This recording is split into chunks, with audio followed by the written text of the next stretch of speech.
Audible है? Yes sir. Yes, पहले हम डिस्कशन कर लेते हैं। लास्ट क्लास में मैंने असाइनमेंट दिया था फ्लूइड मैकेनिक्स से, HCV fluid mechanics chapter exercise. कहां तक डिस्कशन हो चुका था?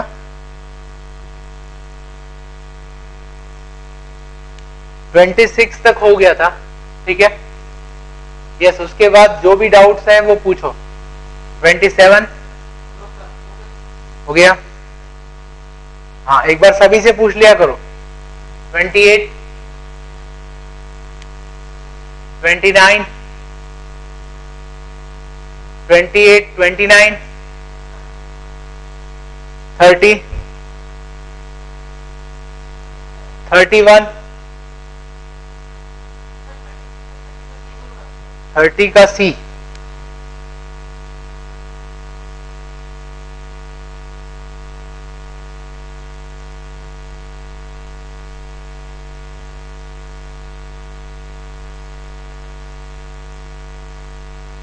देखो इसमें दिया हुआ है 28, 29 और 30 प्रॉब्लम एक जैसे हैं, बस जो ट्यूब है उसकी पोजीशन बदल रहे हैं। Suppose the tube in the previous problem is kept vertical with be upward, ठीक है, बी को अपवर्ड रखा है इस तरह से, ठीक है।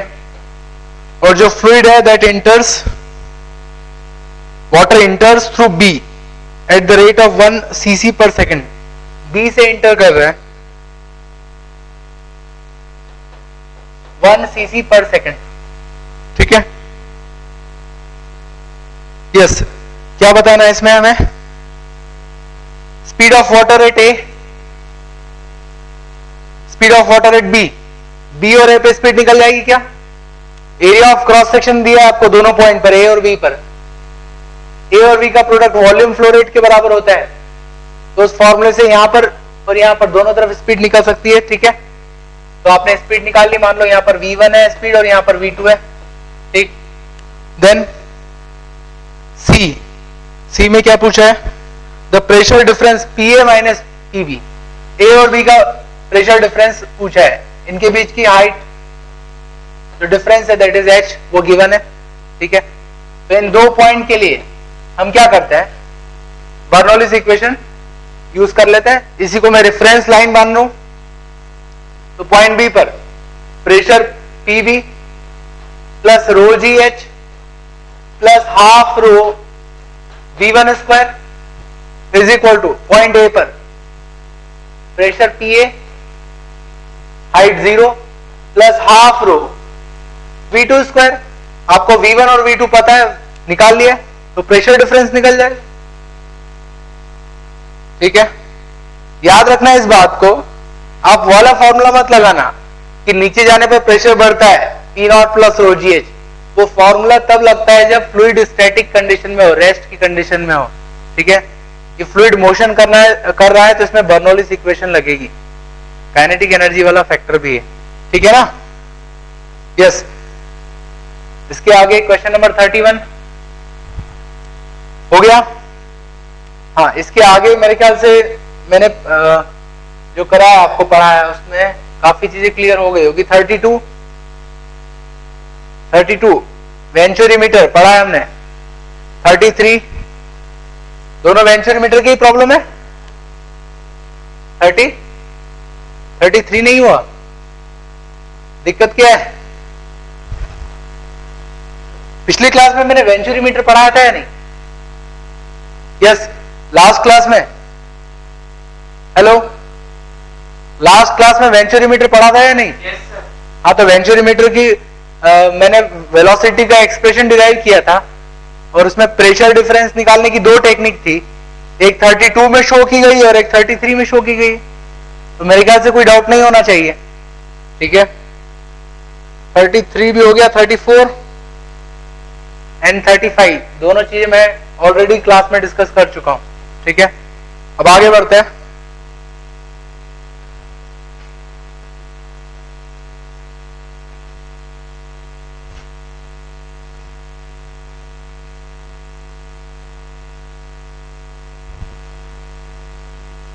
यस, पिछली क्लास में मैंने वेंचुरीमीटर बताया था।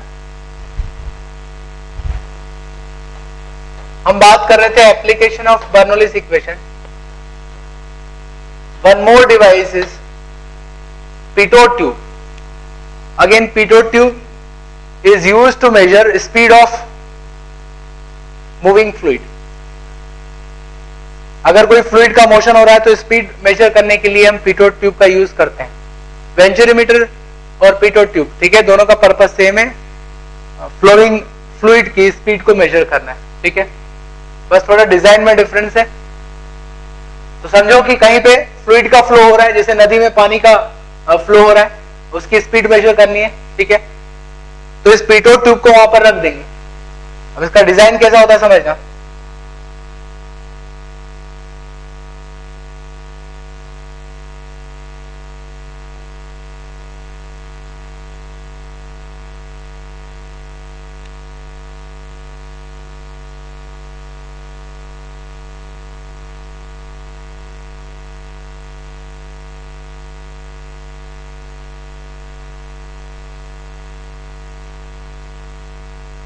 देखो, इसमें फ्लूइड का फ्लो हो रहा है,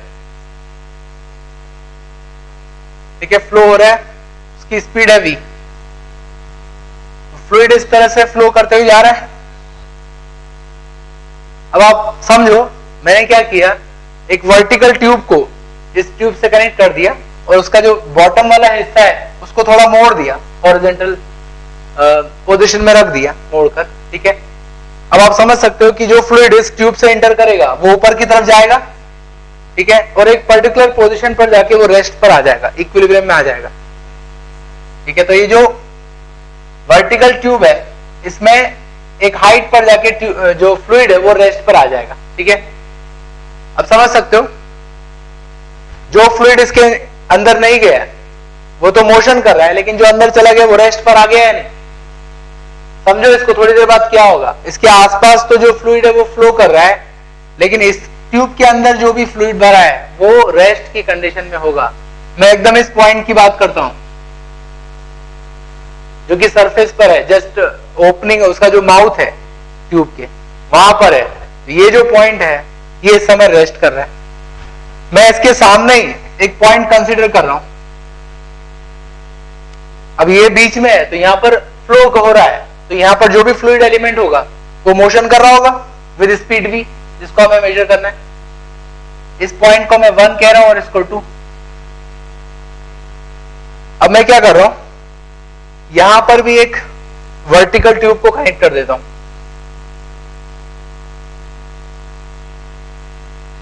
अब समझना, जब इसको पूरे सेटअप को हम फ्लोइंग फ्लूइड में रखेंगे, फ्लो कर रहा है जैसे नदी में पानी बह रहा है, उसमें अगर इस अरेंजमेंट को रखा जाए हॉरिजॉन्टल पोजीशन में, तो जो फ्लूइड है वो दोनों ट्यूब में एंटर कर जाएगा, इस ट्यूब में भी एंटर करेगा और इसमें भी, फाइनली एक हाइट पर जाके इक्विलिब्रियम बन जाएगा। बोलो किसमें हाइट ज्यादा होगी, सेकेंड वाली ट्यूब में या फर्स्ट वाली ट्यूब में? आप जानते हो दोनों पॉइंट सेम लेवल पर है। बर्नौलीज इक्वेशन अप्लाई करूं दोनों के लिए, तो एक तो रेस्ट पर है और एक मोशन कर रहे हैं। तो जो रेस्ट पर है उसकी काइनेटिक एनर्जी की डेंसिटी कम हो गई, काइनेटिक एनर्जी डेंसिटी कम हो गई, तो दूसरी एनर्जी की डेंसिटी बढ़ना चाहिए, that is pressure energy. Height तो दोनों की सेम है, तो 2 पर प्रेशर ज्यादा है और 1 पर प्रेशर कम है। तो जहां प्रेशर ज्यादा होगा वहां पर जो वाटर कॉलम बन रहा है उसकी हाइट ज्यादा होगी, ठीक है। इधर हाइट ज्यादा है, इस तरफ हाइट कम है। 1 का जो प्रेशर है वो P1 है और 2 पर प्रेशर है P2। तो हम क्या कर लेंगे, ये जो ट्यूब्स है वो ट्रांसपेरेंट है, दोनों में जो लेवल है उसका डिफरेंस हम देख सकते हैं बाहर से, दैट डिफरेंस इज h। तो हम देख सकते हैं P1 और P2 का डिफरेंस क्या होगा प्रेशर का, P2 minus P1 is rho g h. अब दोनों के लिए बर्नौलीज इक्वेशन अप्लाई करूं, 1 के लिए P1 plus rho g h plus half rho, speed कितनी है v, half rho v square is equal to, second के लिए P2 plus rho g h, height दोनों की सेम है, plus half rho v square, speed 0 है, ठीक है।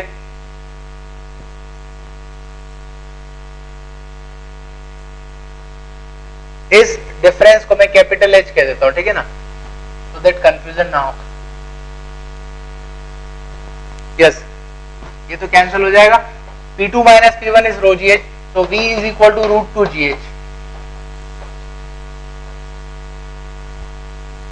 ठीक है। तो पिटोट ट्यूब को जब हम फ्लोइंग वाटर में या फ्लोइंग फ्लूइड में रखेंगे तो उसकी दोनों ट्यूब में जो लेवल होगा उसमें डिफरेंस आएगा। तो उस डिफरेंस को अगर हम नोट कर लें कैपिटल एच को, तो we can know the speed of flow.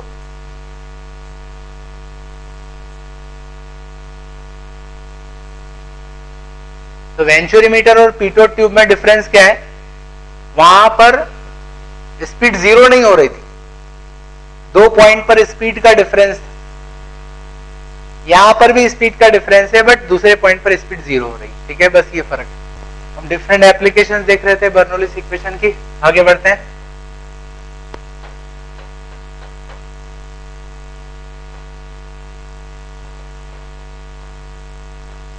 Aspirator pump और एस्पिरेटर ट्यूब, इसका मतलब है स्प्रे करने वाला जो पंप होता है, ठीक है, आपने देखा होगा सैलून में वो स्प्रे करने वाला एक पंप रखते हैं, ठीक है, जब उसको प्रेस करते हो तो जो वाटर है वो वाटर ड्रॉपलेट्स बाहर फेंकता है, स्प्रे करता है, ठीक है। या ऑयल स्प्रे करने का पंप आपने देखा होगा, तो स्प्रे करने वाला जो पंप किस प्रिंसिपल पर वर्क करता है वो हम देखते हैं, ठीक है, दैट इज वेरी इंटरेस्टिंग। अब आप देखो प्रिंसिपल तो कितना सिंपल है, P plus rho g h plus half rho v square, और उसका हम किस तरह से यूज कर सकते हैं समझना।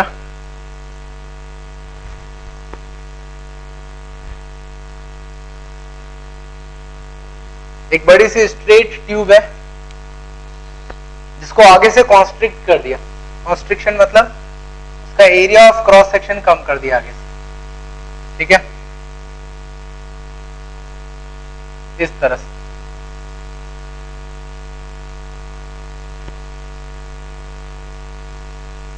और इस ट्यूब को यहां से जो कॉन्स्ट्रिक्टेड पार्ट है वहां से एक वर्टिकल ट्यूब से, ठीक है, हम उस लिक्विड कंटेनर से कनेक्ट कर देते हैं जिस लिक्विड का हमें स्प्रे करना है। फॉर एग्जांपल वाटर का स्प्रे करना है तो हमने वाटर फिल कर दिया इस कंटेनर में, एक बॉटल में वाटर फिल कर दिया और इसको ऊपर से ओपन रखा है, ठीक है। अब समझना क्या होगा, इसमें एक पिस्टन लगा हुआ है, ये उसका हैंडल है, अभी इसके अंदर एयर फिल है, अभी ये रेस्ट पर है, इसके अंदर एयर है, एयर इज एट रेस्ट, बाहर भी एयर रेस्ट कर रही है, तो इस समय जो बाहर का प्रेशर होगा आउटसाइड प्रेशर, वही क्या होगा अंदर का भी प्रेशर होगा। इसके अंदर एयर है जो कि नॉर्मल प्रेशर पर है, अच्छा इस ट्यूब के अंदर भी एयर होगी, ये भी नॉर्मल प्रेशर पे, और आउटसाइड एयर भी नॉर्मल प्रेशर पर है, ठीक है। अब हम क्या करते हैं, इस पिस्टन को प्रेस करते हैं, इस हैंडल को उस तरफ पुश करते हैं, तो तेजी से प्रेस करने पर क्या होगा, जब इसको आप प्रेस करोगे तो उस केस में ये आगे बढ़ेगा, और आगे बढ़ता है तो उस केस में ये आगे की एयर को डिस्प्लेस करेगा, हटाएगा, तो यहां की एयर का मूवमेंट होने लगेगा, ठीक है। अगर वो लेमिनर फ्लो है तो लाइंस ऑफ फ्लो बनेगी, हम इस तरह से लाइंस ऑफ फ्लो की ड्रॉ कर सकते हैं। आप देख रहे हो जैसे जैसे एयर इस कॉन्स्ट्रिक्टेड पार्ट के पास में आएगी उसका क्रॉस सेक्शन एरिया कम हो रहा है।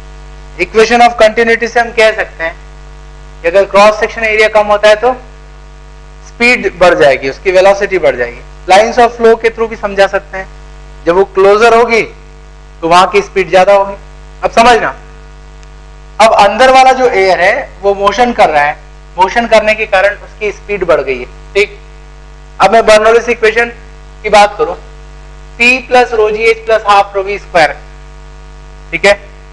अभी मैं रो जी एच वाले फैक्टर को इग्नोर कर रहा हूं क्योंकि जो एयर है उसकी डेंसिटी बहुत कम होती है, तो रो जी एच वाला फैक्टर जो है वो बहुत एप्रिशिएबल नहीं होता है, ठीक है। तो P plus half rho V square would be constant, ठीक है ना। rho GH इतना एप्रिशिएबल नहीं होगा एयर के लिए, तो उसको मैंने हटा दिया। तो आप समझ सकते हो बाहर की एयर रेस्ट कर रही है और ये मोशन कर रही है। मोशन करने के कारण इसकी स्पीड ज्यादा है और स्पीड बढ़ने के कारण क्या होगा, ये फैक्टर को आपको कांस्टेंट रखना है, तो स्पीड बढ़ेगी तो क्या होगा, जो प्रेशर है वो कम हो जाएगा। तो डेफिनेटली अंदर की जो मूविंग एयर है उसका प्रेशर बाहर की एयर से कम होगा, ठीक है। तो मैं ये बाहर के प्रेशर को P0 कंसीडर कर रहा हूं, एयर का जो प्रेशर है, ठीक है, और अंदर के प्रेशर को मैं P कंसीडर कर रहा हूं। P is pressure inside, so inside pressure is less than outside pressure। अब समझना लॉजिक को, यहां का प्रेशर कम हो गया तो इसके अंदर की जो एयर है उसका प्रेशर भी कम हो जाएगा क्योंकि उसके कांटेक्ट में, मेरी बात समझ रहे हो ना। तो यहां का प्रेशर कम है और ये जो कंटेनर है उसमें जो पानी भरा है उसका सरफेस ओपन है, एक्सपोज टू एयर है, तो यहां का प्रेशर तो P0 ही होगा। तो आप समझ सकते हो यहां का प्रेशर ज्यादा है, यहां का फोर्स ज्यादा है और ऊपर उतना प्रेशर नहीं है, पहले बैलेंस था। तो प्रेशर ना होने के कारण क्या होगा, जो लिक्विड है उसमें राइज करेगा, एक वैक्यूम जैसा इफेक्ट पड़ रहा है। ये जो नली है, ट्यूब है, उसके अंदर का प्रेशर कम हो गया क्योंकि यहां का प्रेशर कम हो गया। शुरुआत में वहां भी P0 है, जैसे ही एयर मूव करेगी वहां का प्रेशर लो होगा तो अंदर की हवा को वो बाहर खींच लेगा, तो अंदर भी वैक्यूम जैसा हो जाएगा, अंदर भी प्रेशर कम हो जाएगा। और अंदर प्रेशर कम है और बाहर प्रेशर ज्यादा है, तो बाहर का जो एयर है उसको प्रेस करेगा और लिक्विड जो है वो राइज करने लगेगा इस ट्यूब में। और जब ये लिक्विड राइज करेगा, यहां पर हमने वाटर लिया है, ये ऊपर आ जाएगा और ऊपर जैसे ही उठेगा, जैसे ही उस हॉरिजॉन्टल ट्यूब में आएगा, हम देखेंगे कि वहां पे एयर तेजी से मोशन कर रही है और उसमें वाटर का वॉल्यूम आएगा। तो जो वाटर है वो कई सारी स्मॉल ड्रॉपलेट्स में टूट जाएगा, ठीक है, और वो बिखर जाएगा और वही वाटर एयर के साथ बाहर की तरफ आएगा, ठीक है। और उन ड्रॉपलेट्स के स्प्रे को ही या ड्रॉपलेट्स के मोशन को ही हम स्प्रे कहते हैं, ठीक है। तो आप देख सकते हो कि जब हम इस पिस्टन को प्रेस करेंगे तो जो वाटर है वो बाहर की तरफ स्प्रे होगा, इसकी जगह कोई और दूसरा लिक्विड भी लिया जा सकता है, ठीक है। तो again this aspirator pump is based on Bernoulli's principle, ठीक है। अच्छा, अभी थोड़ा रुको, मैं इस प्रिंसिपल का या अभी जो भी हमने देखा फैक्ट, इसका और भी कुछ एग्जांपल देता हूं, ठीक है। आप खुद एनालाइज करो हो क्या रहा है। हम चाहते हैं कि ये जो ट्यूब है इसमें वाटर ऊपर की तरफ उठे, तो हमने क्या कर दिया, अंदर का प्रेशर कम कर दिया, बाहर का प्रेशर ज्यादा है तो वो इसको उठाने में मदद कर रहा है। एक तरह से वैक्यूम का इफेक्ट हो गया, अंदर आपने प्रेशर कम कर दिया। क्या आप और एग्जांपल बता सकते हो जहां पर इस तरह की चीज करते हो डे टू डे लाइफ में? कोई बहुत कॉम्प्लेक्स डिवाइस नहीं है। कोल्ड ड्रिंक पीने के लिए हम जनरली स्ट्रॉ का यूज करते हैं, जो बॉटल है उससे कोल्ड ड्रिंक पीने के लिए हम स्ट्रॉ का यूज करते हैं। तो जो स्ट्रॉ है, ठीक है, अगेन उसका जो यूज है वो इसी प्रिंसिपल पर बेस्ड है। क्या होता है, जब आप स्ट्रॉ में से एयर को सक करते हो तो अंदर वैक्यूम क्रिएट करते हो, आपने अंदर वैक्यूम बना दिया, बाहर का जो प्रेशर है वो तो कांस्टेंट है P0, तो बाहर का एटमॉस्फेरिक प्रेशर ज्यादा है, अंदर ट्यूब के अंदर आपने वैक्यूम बना दिया, तो because of that pressure difference क्या होगा, जो वाटर है वो ऊपर की तरफ राइज करने लगेगा। मेरी बात समझ रहे हो ना। तो ट्यूब के अंदर वैक्यूम बना के, पाइप के अंदर वैक्यूम बना के आप वाटर को राइज करा सकते हो, ठीक है। क्या आप और ऐसे एग्जांपल देख सकते हो कहां पर ऐसा होता है? आपने देखा होगा कि घरों में जो वाटर पंप लगा होता है, ठीक है, घर में नीचे एक टंकी है जिसमें पानी भरा है, उसको ओवरहेड टैंक तक पहुंचाना है, तो वहां पर हम पंप का यूज करते हैं, ठीक है। वो पंप जो है अगेन उसका मैकेनिज्म भी यही होता है, समझना लॉजिक। हो क्या रहा है, इस टैंक पर, ओवरहेड टैंक पर पानी पहुंचाना है, यहां पर पानी है, यहां पर ये मोटर रखी है, इस पाइप से मैंने इसको इस तरह से कनेक्ट कर दिया। अगेन पाइप से पानी को ऊपर की तरफ पहुंचाना है, तो तरीका यह है कि पाइप के अंदर अगर आप वैक्यूम बना दो, पाइप के अंदर का प्रेशर कम कर दो, तो बाहर का जो एटमॉस्फेरिक प्रेशर है वो पानी को प्रेस करेगा और पानी जो है अपने आप उस ट्यूब में ऊपर तक तरफ जाने लगेगा, ठीक है ना। तो जो पंप है, जो मोटर है, ठीक है, वो घूमता है, उसका पंखा घूमता है और पंखे घूमने के कारण अंदर जो है पाइप के अंदर वो वैक्यूम बना देता है, प्रेशर कम कर देता है, जिससे वो वाटर राइज करता है, ठीक है। क्या आप मुझे बता सकते हो कि अंदर अगर हम परफेक्ट वैक्यूम बना दें तो ये वाटर कितनी हाइट तक जा सकता है, मैक्सिमम हाइट, या कितनी भी हाइट तक ले जाया जा सकता है? कोई लिमिट होनी चाहिए या नहीं? अगर ट्यूब के अंदर, पाइप के अंदर हम वैक्यूम बना रहे हैं तो वाटर कितनी हाइट तक, मैक्सिमम हाइट तक जा सकता है? यस, कितनी हाइट तक जा सकता है? याद करो बैरोमीटर का प्रिंसिपल। बैरोमीटर में भी क्या हो रहा था? सराउंडिंग प्रेशर P नॉट था, एटमॉस्फेरिक प्रेशर, और जो ट्यूब थी, वर्टिकल ट्यूब, उसके अंदर वैक्यूम बना था, तो किस हाइट तक गया था? P naught is equal to rho g h, तो H is P naught by rho g. अगर वाटर के लिए ये निकालोगे आप, एटमॉस्फेरिक प्रेशर लगभग 1 bar, that is 10⁵ pascal, density of water 1000 kg per meter cube, G is 10 meter per second square, so this height would be almost equal to 10 meter। तो अगर आपने पाइप के अंदर वैक्यूम बनाया तो मैक्सिमम 10 मीटर तक height तक ये पानी जा सकता है। ऑल्दो हमने एज्यूम किया है कि जो वाटर है वो आइडियल फ्लूइड है, फ्रिक्शन नहीं है, विस्कोसिटी नहीं है, बट विस्कोसिटी होने के कारण जो एक्चुअल हाइट होगी वो 10 मीटर से कम होगी। क्या मेरी बात क्लियर है?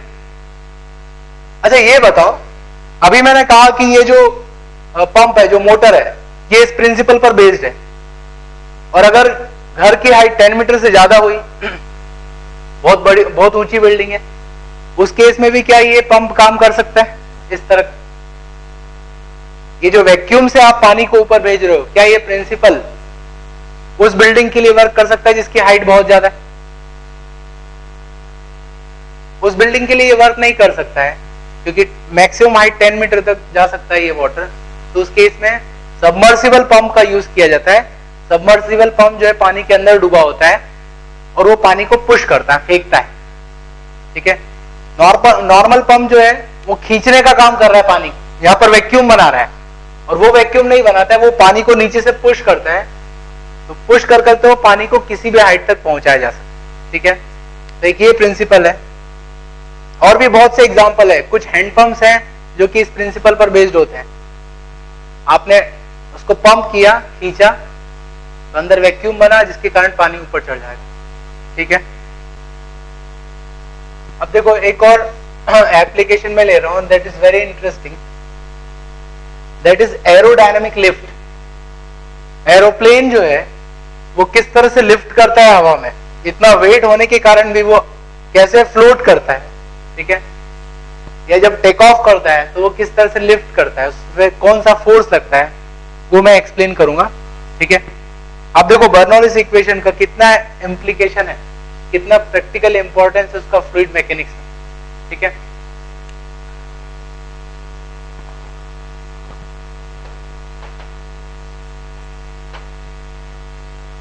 एरोडायनेमिक लिफ्ट,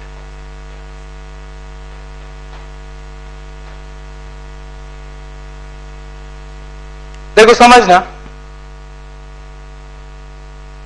मान लो कि एरोप्लेन जो है इस डायरेक्शन में मूवमेंट कर रहा है, एरोप्लेन इस तरफ चल रहा है, ठीक है, और जो सराउंडिंग एयर है वो तो रेस्ट पर है। लेकिन अगर मैं एरोप्लेन के साथ एक रेफरेंस फ्रेम अटैच कर दूं, हमारा ऑब्जर्वर अगर एरोप्लेन के अंदर बैठा है तो वो क्या ऑब्जर्व करेगा? उसके लिए एरोप्लेन रेस्ट पर होगा और जो सराउंडिंग एयर होगी वो अपोजिट डायरेक्शन में सेम स्पीड पर आती हुई नजर आएगी उसको। समझ रहे हो ना? एरोप्लेन इस तरफ जा रहा है, एरोप्लेन को अगर रेस्ट पर माने तो सराउंडिंग एयर अपोजिट डायरेक्शन में आती हुई नजर आएगी। अब एरोप्लेन का जो लिफ्ट होता है, उसको ऊपर उठाने का जो फोर्स होता है, ठीक है, उसके पीछे जो बेसिस है that is wings of aeroplane. Aeroplane के जो साइड विंग्स हैं वो विंग के कारण लिफ्ट मिलता है, ठीक है। अब समझना, एरोप्लेन इस डायरेक्शन में जा रहा है,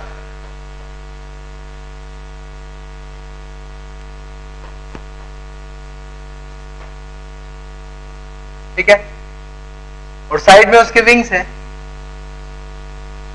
सबसे पहली बात, मैं रेफरेंस फ्रेम अटैच कर रहा हूं एरोप्लेन के साथ,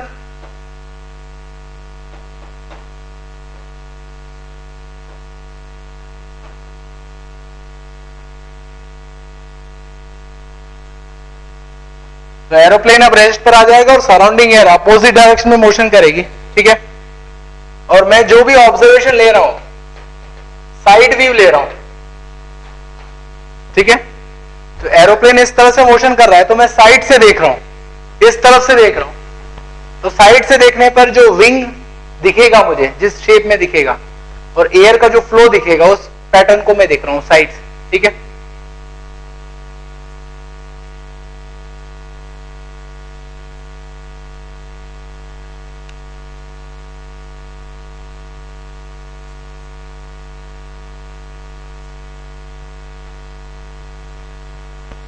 ठीक है, विंग जो है ये उसका साइड व्यू है, क्रॉस सेक्शन है, एक्चुअल में विंग ऐसा होगा, ठीक है ना।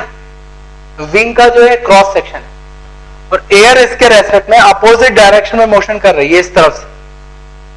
देखो एक्चुअल में क्या होता है, एक इंजीनियरिंग का फील्ड है एरोनॉटिकल इंजीनियरिंग, उसमें जब एरोडायनेमिक्स का स्टडी किया जाता है तो एरोप्लेन या कार या रेसिंग बाइक्स किसी के लिए भी एरोडायनेमिक्स स्टडी करना है तो उसका मोशन नहीं कराते हैं, उसको एक विंड टनल में ले जाते हैं, एक बड़ी सी टनल होती है, उस टनल में जाके रख देते हैं, ठीक है। और उस टनल में हाई स्पीड विंड को भेजते हैं, जिस स्पीड पे आपको टेस्ट करना है उस स्पीड से विंड को भेजा जाता है, एयर को भेजा जाता है। बात एक ही है, चाहे एरोप्लेन मोशन करे एयर में या एरोप्लेन रेस्ट और एयर का मोशन हो, रिलेटिव है सब कुछ, ठीक है। तो उस हाई स्पीड एयर को भेजा जाता है, एयर आपको सामान्यतः दिखेगी नहीं इसलिए उसमें कुछ स्मोक वगैरह या कुछ ऐसे कलर्ड पार्टिकल्स डाल देते हैं जिससे कारण वो आपको दिख सके, ठीक है। और वो पैटर्न आपको दिखेगा कि किस तरह से उसके आसपास एयर का मोशन हो रहा है। तो उस विंड टनल टेस्ट में अलग अलग शेप के विंग बनाए जाते हैं, अलग अलग एंगल पर उनको रखा जाता है विथ रेस्पेक्ट टू एयर, और ये देखा जाता है कि जो एयर का डिस्ट्रीब्यूशन हो रहा है या जो एयर की लाइंस बन रही है वो किस तरह से बनेगी, उस पर कितना प्रेशर लगेगा, कितना फोर्स लगेगा, ठीक है। सारा जो एरोडायनेमिक्स है वो शेप, ओरिएंटेशन और विंड की स्पीड पर ही डिपेंड करता है, ठीक है। तो अभी मैंने इस विंग को इस पोजीशन में रखा है, एयर अपोजिट डायरेक्शन में जा रही है। अब because of this unique shape of wing and orientation of wing, air का जो डिस्ट्रीब्यूशन होगा वो सिमेट्रिक नहीं होता है, एसिमेट्रिक होता है। एयर इस तरफ से आ रही है, ये ऑब्स्ट्रक्शन है उसके सामने, तो कुछ एयर ऊपर से चली जाएगी, कुछ नीचे से जाएगी, बट दोनों तरफ एयर का जो मूवमेंट होगा वो सिमेट्रिक नहीं होगा, दैट वुड बी एसिमेट्रिक, ठीक है। और अगर मैं इसकी लाइंस बनाऊं, लाइंस ऑफ फ्लो, तो समझना किस तरह से बनेगी।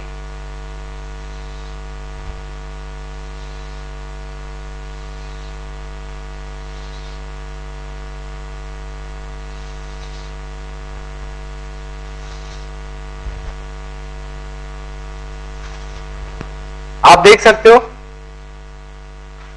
ये एक्चुअल में एक्सपेरिमेंट किया गया है, उसका मैं ऑब्जर्वेशन बता रहा हूं। जब विंग को ऐसा रखा जाता है तो सामने से जो एयर आएगी उसका डिस्ट्रीब्यूशन होगा।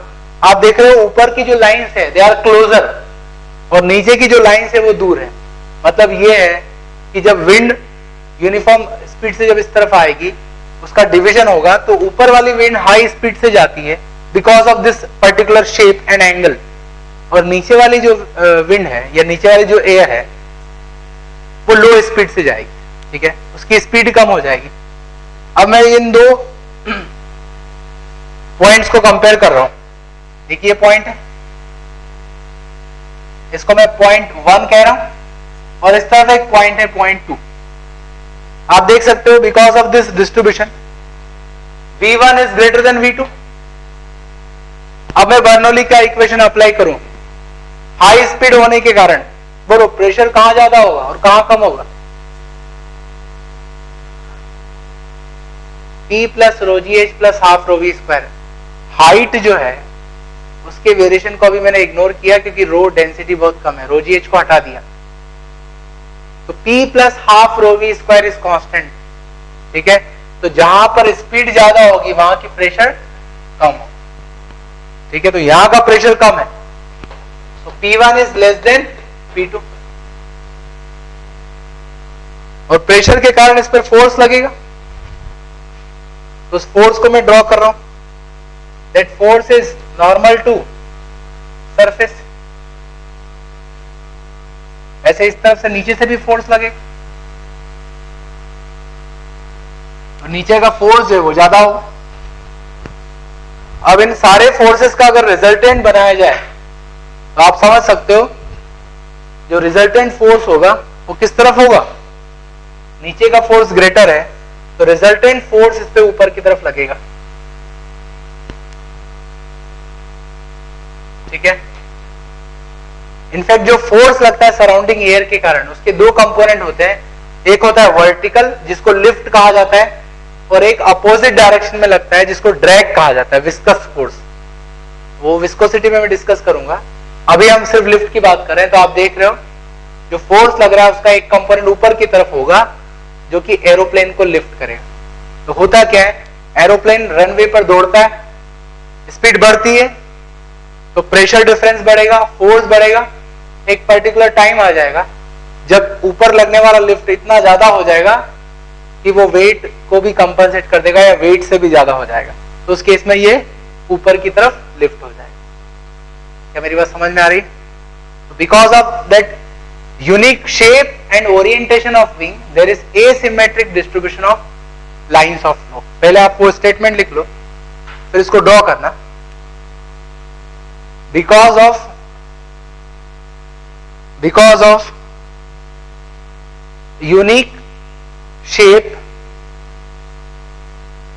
unique shape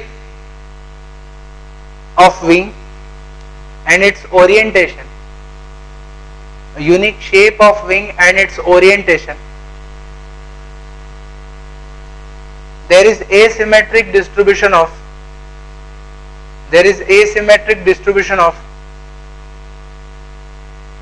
lines of flow, asymmetric distribution of lines of flow around it, lines of flow around it, which causes pressure difference,